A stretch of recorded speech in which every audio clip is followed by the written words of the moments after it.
والصلاة والسلام على سيد الأنبياء والمرسلين وعلى آله الطيبين الطاهرين وعلى من تبعهم بإحسان إلى يوم الدين. أما بعد، أعوذ بالله من الشيطان الرجيم.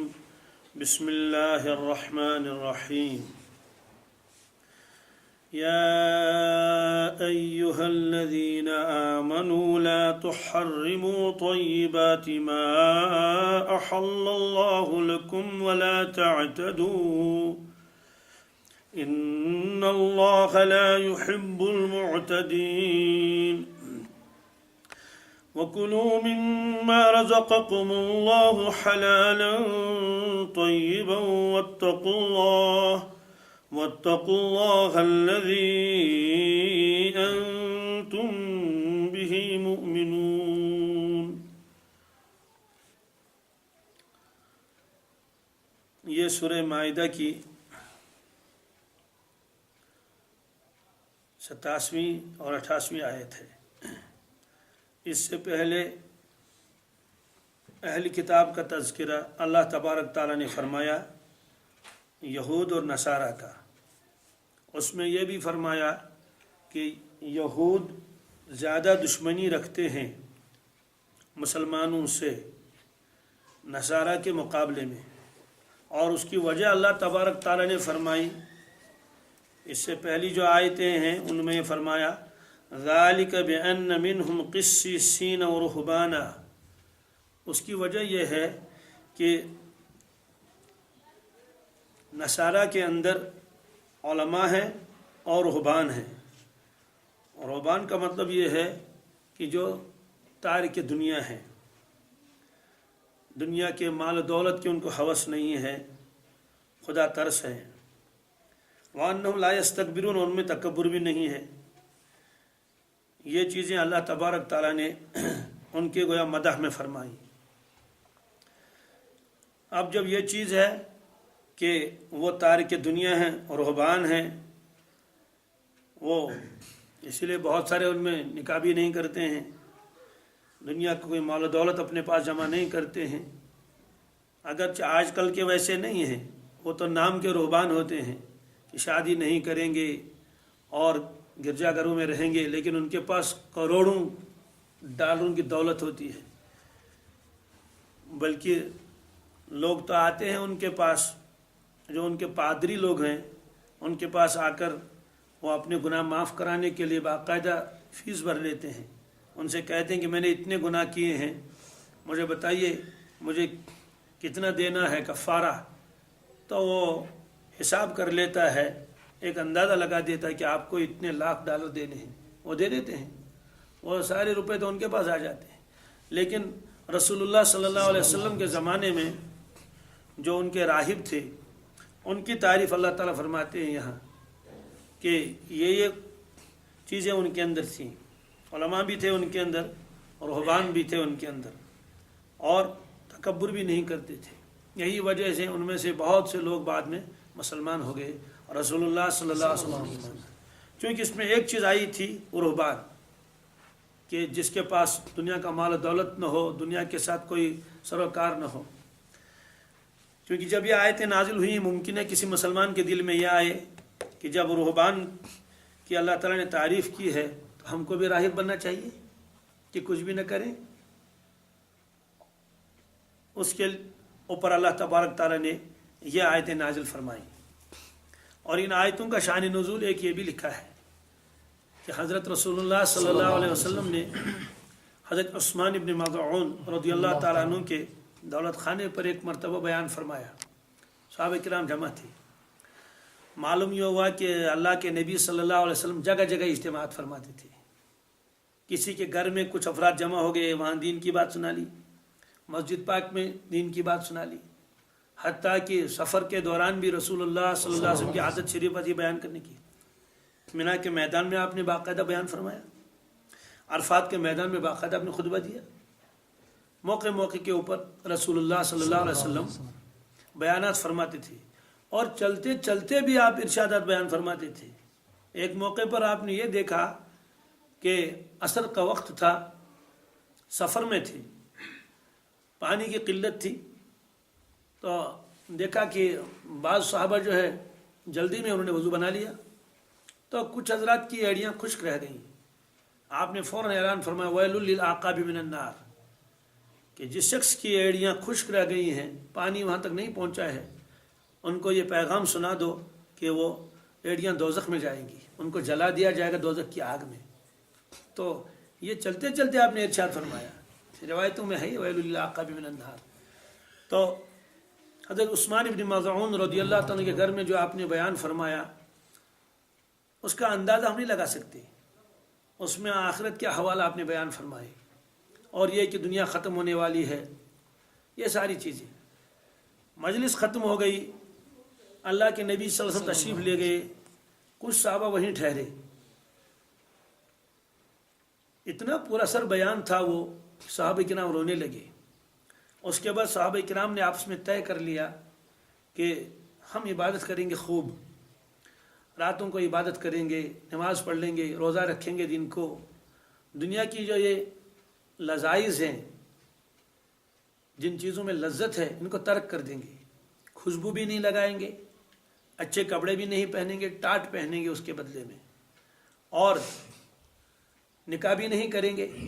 جن لوگوں کے نکاح نہیں تھے انہوں نے کہا کہ نکاح ہی نہیں کریں گے، جن کے تھے انہوں نے کہا کہ ہم ان کے ساتھ تعلق نہیں رکھیں گے، اور بعض لوگوں نے یہاں تک کہا کہ ہم اپنے عضو مخصوص کو بھی کاٹ کے رکھ دیں گے تاکہ ختم ہی ہو جائے معاملہ، خیال بھی نہ آئے کیا کریں گے، ہر وقت اللہ اللہ کریں گے، بس اللہ کی یادوں میں رہیں گے، معمولی سا زندگی بچانے کے لیے کچھ کہیں سے مل جائیں گے، کھائیں گے، باقی دنیا کو چھوڑ دیں گے۔ یہ باتیں اللہ کے نبی صلی اللہ علیہ وسلم تک جب پہنچی، آپ نے سارے صحابہ کو جمع فرمایا، اور اس کے بعد ایک خطبہ دیا، اور میں لوگوں، مجھے اللہ تبارک تعالیٰ نے دین اسلام دے کر بھیجا ہے، میں ملت ابراہیمی پر ہوں، مجھے یہودیت اور نصرانیت کے ساتھ نہیں بھیجا گیا۔ خاص طور سے دو طبقوں کا تذکرہ کیا، یہودیت اور نصرانیت، دونوں میں کیا تھا، عجیب معاملہ تھا۔ یہود اور نصارہ دونوں بنی اسرائیل ہیں، دو طبقے ہیں۔ ایک طبقے میں تو یہی تھی رہبانیت، کہ اپنے گرجا گھروں میں بیٹھیں گے اور معمولی کھا لیں گے جس سے زندگی بچ جائے، نہ شادی کریں گے، نہ دنیا کے کاروبار کریں گے، نہ مکانات بنائیں گے، کچھ نہیں۔ اس طرح سے بہت سارے رہبان تھے ان کے یہاں، جن کو راہب کہتے ہیں، راہب کے اپنے تارک دنیا۔ یہ تو ایک طبقہ تھا۔ دوسرا طبقہ تھا یہود کا۔ کس کا؟ اتنے لالچی کچھ نہ پوچھو، ہر وقت مال جمع کرنے کے حرص اور لالچ اور دھوکہ، اور ہر وقت بس یہی کھانے پینے میں لگے رہتے تھے، اسی مال کے ریل پیل ہو اور عیش عیاشی میں لگے رہتے تھے، یہ ان کا حال تھا۔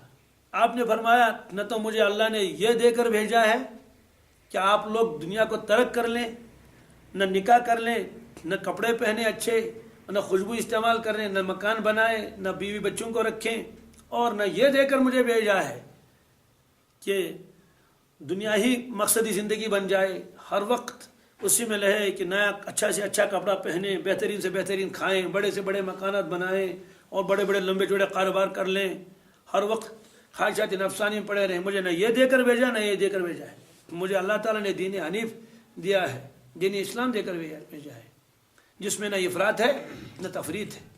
یہ آپ نے اس موقع پر بیان فرمایا، اور اس موقع پر بعض حضرات نے قسمیں بھی کھائی تھی، قسم کھا کر کہا تھا کہ آج سے ہم جو ہے کوئی اچھا بستر نیچے نہیں بچھائیں گے، معمولی درجے کا ٹاٹ بچھائیں گے، یا ویسے ہی زمین پر آ کے لیٹ جائیں گے، سو جائیں گے۔ یہ قسمیں انہیں کھائی تھی، اس سے آخرت کا ایسا تصور ان کے سامنے آیا تھا۔ تو اس کی اصلاح اللہ کے نبی صلی اللہ علیہ وسلم نے اپنے بیان سے فرمائی امت کی، اور اس موقع پر یہ آیتیں بھی نازل ہوئی۔ یہ رہبان کیا تھے؟ یہ بہت ساری چیزوں کو اپنے اوپر حرام کرتے تھے، اس کا بیان قرآن پاک میں بھی ہے۔ یہ عیسیٰ علیہ السلام کے بعد یہ طبقہ پیدا ہوا۔ اللہ تبارک تعالیٰ ان کے بارے میں فرماتے ہیں سورہ حدید میں، سورہ حدید جو ہے پارہ 27 کی آخری صورت ہے، اس میں اللہ تبارک تعالیٰ فرماتے ہیں کہ جو لوگ عیسیٰ علیہ السلام کے ماننے والے تھے، ان کے پیچھے پیچھے چلنے والے تھے، وَجَعَلْنَا فِي قُلُوبِ الَّذِينَ اتَّبَعُوهُ رَأْفَةً وَرَحْمَةً، ان کے دلوں میں شفقت اور ترحم تھا،